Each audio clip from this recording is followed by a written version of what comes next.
Hey everyone, this is Jego with the J. Joshua with the J. And we're here to answer some pressing questions from our Yes He Is community all about Christianity and sharing the gospel. One question ang sasagutin natin ngayon. Kaya, Tara, pag-usapan natin yan.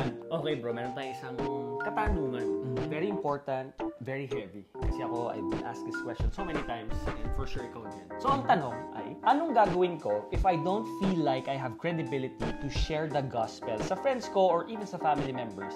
Kasi alam nila yung past ko. Siguro, maganda na yun, no? Parang reflection yun na alam mo at first na hindi ka credible to share the gospel. And doon magkagaling yung spirit ng surrender mo kay God. So, ang maganda doon, talaga na merong contrast kung paano yung ginawa sa'yo ni Christ talaga. Kumbaga, meron kang glow up talaga sa life. At talaga makikita nila yung pag-shine ni Christ sa life mo. Amen. So, isang maganda talagang gawin muna natin before we really share is we be anchored in the Word at alamin talaga natin kung sino nga ba tayo, our identity in Christ.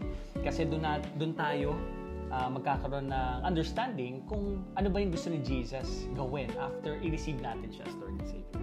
Brother, may magandang verse dyan, bro. Ano yun? 2 Corinthians 5:17. 2 Corinthians 5:17. Therefore, if anyone is in Christ, he is a new creation. Hallelujah. The old has passed, the new has come. Hallelujah.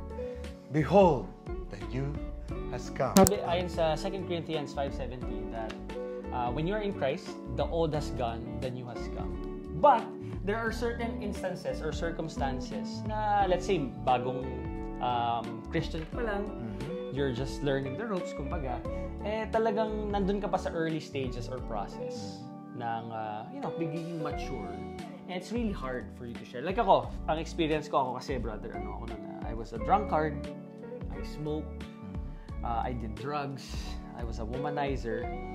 And it took some time for me to really share yung faith ko sa family ko and sa friends after I got saved. Kasi yun nga, I also feel na I wasn't worthy. Ang dumi-dumi ko pa rin. And yun din yung sinabi ni Josh kanina na ang trust natin hindi sa sarili natin, but in Jesus Christ. Diba? Before we end, gusto ko lang din share, brother, itong tatlong verses na to.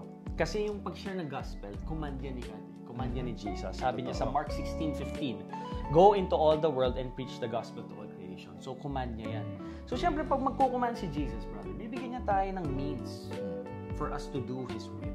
Kaya sabi naman sa 2 Timothy 1:7, for God has not given us a spirit of fear, but of power, love, and self-respect. So, kapag may sinabi si Jesus, siya din mismo magsusupply sa'yo para gawin mo yun. Para, brother, masabi rin natin itong sinabi ni Paul sa Romans 1:16.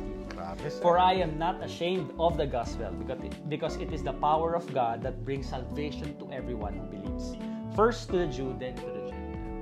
So these 4 passages is very apt dun sa na-experience ng ating kapatid. The feeling of unworthiness. Na sana ma-overcome mo. So I think that is all for today, Brother Josh. So this has been Jego with the J with Joshua with the J. Jay, thank you so much for joining us. Hopefully, marami pa po tayong mga katanungan na masagot in the future. So keep on following us on IG and Facebook and keep on commenting and sharing your questions and inquiries. Thank you so much and God bless you all.